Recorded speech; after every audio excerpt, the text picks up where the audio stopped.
Bon, la vidéo que j'ai faite sur la confiance en soi, cause ou conséquence, vous a fait réagir. J'ai reçu des retours avec en particulier, que je vais partager avec vous maintenant. C'est une question qui m'a été posée par rapport à l'énergie. Un rapide rappel sur la cause ou la conséquence de la confiance en soi. En fait, la confiance en soi, c'est plutôt une conséquence du fait d'être dans un environnement sécure ou d'avoir les compétences et d'avoir confiance dans le fait qu'on a les compétences pour réussir ce qu'on est en train d'entreprendre.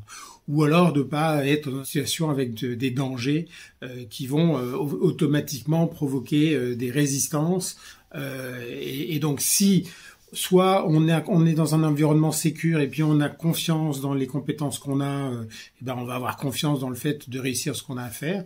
Et puis si c'est pas totalement sécure, je soulignais que pour pouvoir dépasser les résistances, il fallait du courage. Il fallait pouvoir avancer malgré les peurs qui étaient ressenties dans la situation. Ça a résonné pour beaucoup d'entre vous, et en particulier une personne qui m'a demandé ouais, super, le courage. Oui, c'est vrai, je vois bien. Moi, dans des situations, j'ai besoin de courage, mais je vois que c'est aussi lié à l'énergie dont je dispose.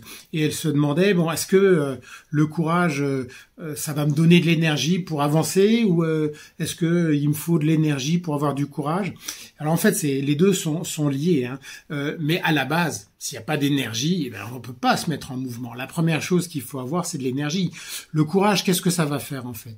Ça va canaliser l'énergie qu'on a, et puis plutôt que de la mettre dans à être utilisée pour s'éloigner d'eux, donc pour résister ou pour fuir le danger, le courage, ça va nous permettre de canaliser cette énergie pour aller vers, et donc aller vers ce que l'on veut accomplir, et puis traverser la peur, se mettre en mouvement. Mais s'il n'y a pas d'énergie, on fait rien, on bouge pas.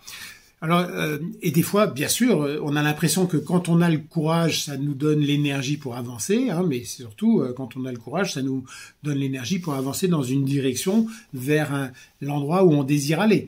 Et puis, quand on a peur, justement, cette énergie, elle n'est pas disponible pour aller vers ce à quoi on aspire. Elle est plutôt consommée par les résistances qui vont nous faire automatiquement nous mettre en posture de protection par rapport à quelque chose qu'on va percevoir comme un danger. Donc, la confiance en soi, les enjeux, ce sont des enjeux sécuritaires. J'ai confiance dans les compétences que j'ai pour pouvoir accomplir ce que j'ai à accomplir, et je suis dans un environnement sécure. Si c'est pas le cas, ce qui va me faire bouger et avancer, c'est de traverser mes peurs, et donc d'avoir le courage de les affronter et les traverser. Et dans tous les cas, pour pouvoir faire ça, il faut de l'énergie pour se mettre en mouvement.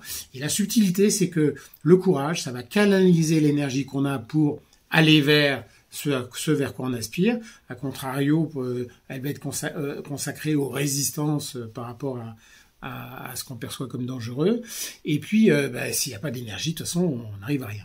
Donc, première chose, si on est fatigué, si on n'a pas d'énergie, il faut se ressourcer, se reposer. Et puis, deuxième chose, oui, il faut avoir du courage. Et puis, oser faire un pas en avant vers ce vers quoi on aspire, en ayant bien évalué la situation, les dangers réels ou pas, et dans quelle mesure je fais un pas en avant, non pas pour aller taper le mur, parce que s'il y a un mur, il y a un mur. Il faut voir comment je fais pour contourner, pour gérer la situation en considérant la présence du mur. Mais souvent, c'est pas une question qu'il y a un mur. S'il y a un inconnu, puis il y a peut-être un mur, et donc là, il faut évaluer la situation un peu plus finement, et puis envisager un mouvement compte tenu du degré d'incertitude et du risque qu'on va prendre. Voilà pour cette petite précision qui fait le lien entre confiance en soi, sécurité dans le fait qu'on a les compétences, sécurité par rapport à l'environnement, et puis en cas d'incertitude, il faut, c'est forcément anxiogène, donc ça fait peur, et il faut avoir le courage de dépasser ces peurs-là. Et dans tous les cas, pour faire ça, il faut de l'énergie. Et si on n'a pas d'énergie, il faut se reposer. À bientôt.